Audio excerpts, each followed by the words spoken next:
Welcome back to the channel, everybody. I hope you are all doing well and have a great day today. So, as of the time of recording this, Liverpool have still not confirmed the signing of Darwin Nunez, but Benfica have confirmed that the transfer has gone through. They filed the paperwork and posted it earlier on this morning. So I just thought I'd touch on a few things that I've seen on like social media and stuff like that from rival fans about how Liverpool have wasted their money on Darwin Nunez, basically, on the fee and stuff, and comparing it with Haaland. And I know like the journalists out there are comparing the two young strikers and all that, but I think there's a lot more, even though we've spent a lot more transfer fee wise on Darwin, the overall package for Haaland is a lot more expensive than what we forked out for Nunez, so there's really no comparisons there. Anyway, a lot of stuff I've seen out there is that we've signed the Uruguayan Andy Carroll. Guys, like, when Sadio Mane chose Liverpool over Manchester United, United fans were, I'm so glad he's not signed for us. Liverpool have been scammed, paid too much money left, right and centre. The guy's about to leave the club as a legend, having won every possible trophy he could have possibly have won with the club, basically. He's won it all with Liverpool. The same was said was Mo Salah. We got him from Roma. We had journalists coming out saying, he can't cut it in the English Prem. He's shown already that he can't do it. You know, he failed at Chelsea. I don't have to say any more on that, do we? Look at the player he became. He was, for a moment last season, the best player in the world. Roberto Firmino. Nobody had heard of that guy. Yes, albeit he was a Brendan Rodgers signing, but nobody had heard of him. And that front three became the best front three in the world as well. And everybody doubted them. We then went on to go sign Diogo Jota, 40 odd million. Everyone again saying we overpaid. We overpaid for Diogo Jota. He's been an instant impact to us since he's joined. I can say the same again for Luis Diaz. Look at the impact he had in the short term that he's been with the club. So, the long and short of it, all I'm saying is Liverpool do their intense work when they pick signings and when they pick players.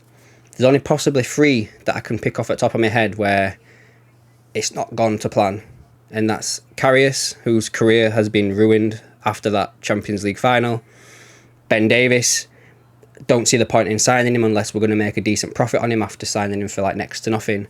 And the third one is Naby Keita. Like, the guy came with so much hype. He inherited the Steven Gerrard shirt. He has been riddled with injuries, but even when he's not been injured, he's not really shown much. Last year, he had a good season, and now there's talks of him having a new deal. So let's see which Naby Keita we get next season.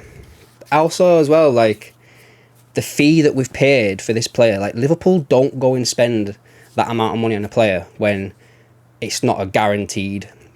Now, I don't want to put a lot of pressure on the kid, but look at the 2 players that Liverpool have signed where they've spent a lot of money. You're looking at Virgil van Dijk and Alisson, and them 2 revolutionised the team. We went on to win the league, the Champions League, and all the trophies after we signed them. So what I'm getting at here is Nunez could be the new revelation that we've been after. We played 3 finals last year and didn't score a goal. Could we see a potential formation change next season, like a 4-2-3-1? Could we see 4-2-2-2? I think I had that right. Salah and, playing just off Nunez as Salah used to play at Rome. Like, could we see that happening?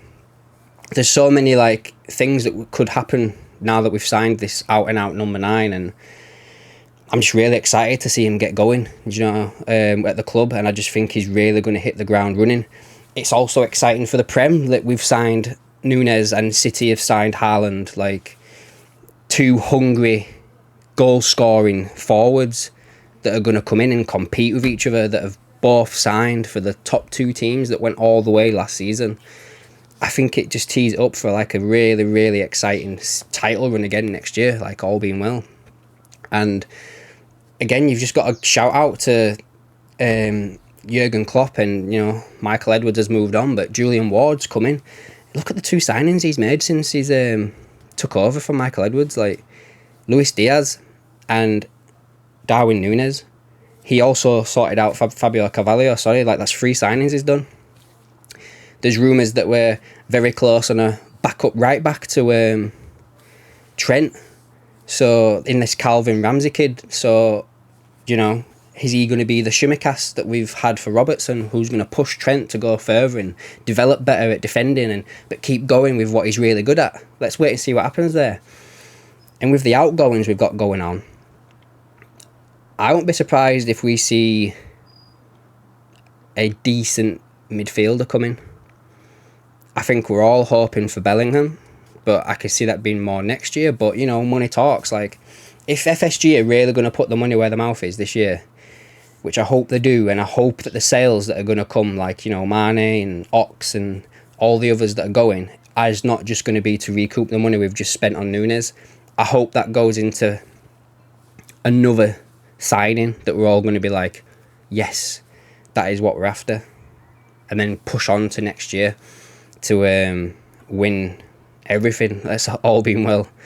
You've got to think, you know, Jurgen Klopp would not have signed an extension if he wasn't given certain guarantees that he was going to be given the finances and the backing to change this ageing side, because it is an ageing side.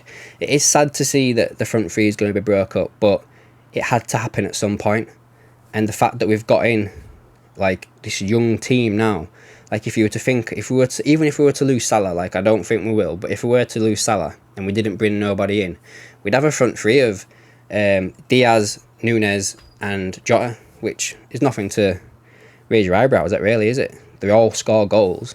Yeah, it's not Mo Salah, but still, it's doable, isn't it? You know. But honestly, guys, I honestly just can't wait for this new season to start, and I have so much faith that we've signed an absolute world beater. Hopefully he's going to win the Ballon d'Or. Hopefully he's going to score a boatload of goals. And then he just gives me I haven't been this excited for a forward that Liverpool have signed since Fernando Torres, because I couldn't be excited for when we signed Luis Suarez because Fernando Torres was leaving. I hope that this kid absolutely just hits the ground running and we just takes us all the way to the top. I can't wait for the new season. He's come in so early as well in the transfer window that he's going to have a full pre-season under Jurgen Klopp, and I hope to God that we see him play his debut against Man City in the Community Shield against Haaland, and we can actually see where that rivalry is going to go from the first game of the season, the season opener, the Community Shield. I think we're in for a good season, guys. Let's see what happens. Fingers crossed. FSG do get a load of stick, but you've got to give them some praise as well when they've done something good. So let's see what happens, yeah? Leave a comment down below. Let me know what you think about Darwin Nunez and the potential of the team going forward. Give this video a like and share it as well. Let's get this community built up and get going a bit more. I've seen a lot of comments down below and I reply to every one of them. Let's keep this community building. And subscribe, and I'll catch you in the next one.